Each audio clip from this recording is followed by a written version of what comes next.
കണ്ണൂർ പഴയങ്ങാടിയിൽ തെങ്ങ് വീണ് മരിച്ച 10 വയസ്സുകാരൻ നിസാലിന്റെ ഖബറടക്കം ഇന്ന് നടക്കും. വീടിന് സമീപം മണ്ണുമാന്തി യന്ത്രം ഉപയോഗിച്ച് തെങ്ങ് പിഴുതുമാറ്റുന്നതിനിടെയായിരുന്നു അപകടമുണ്ടായത്. SMA രോഗബാധിതനായിരുന്നു മരിച്ച നിസാലിന്റെ 2 സഹോദരങ്ങളും SMA ബാധിതരാണ്.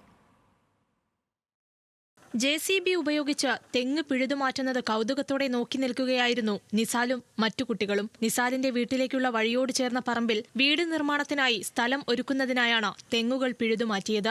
ആദ്യത്തെ 2 തെങ്ങുകളും പറമ്പിലേക്ക് പിഴുതു വീഴ്ത്തുന്നത് നോക്കി റോഡിൽ നിൽക്കുകയായിരുന്നു കുട്ടികൾ. മൂന്നാമത്തെ തെങ്ങ് പക്ഷേ JCBയുടെ കൈ തട്ടിയ ഉടൻ നിസാലും മറ്റു കുട്ടികളും നിന്ന് റോഡിലേക്ക് ചരിഞ്ഞു വീഴുകയായിരുന്നു. ഇരുവശങ്ങളിലേക്കായി മറ്റു കുട്ടികൾ ഓടിമാറിയെങ്കിലും spinal muscular atrophy ബാധിതനായ നിസാലിന് ഓടിമാറാനായില്ല.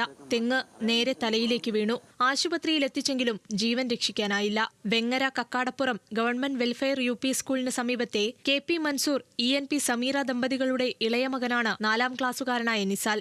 സഹോദരങ്ങളായ Nihal, Niyas എന്നിവരും SMA രോഗബാധിതരായി വീൽചെയറിലാണ്. 3 കുട്ടികളുടെയും ചികിത്സാ ചെലവിന് ഉൾപ്പെടെയുള്ള പണം ഓട്ടോ ഡ്രൈവറായ മൻസൂർ ഏറെ കഷ്ടപ്പെട്ടാണ് കണ്ടെത്തിയിരുന്നത്. ഇതിനിടെ നനച്ചിരിക്കാതെയുണ്ടായ ദുരന്തം കുടുംബത്തിനൊപ്പം നാടിന്റെയും കണ്ണീരായി. ന്യൂസ് മലയാളം, കണ്ണൂർ.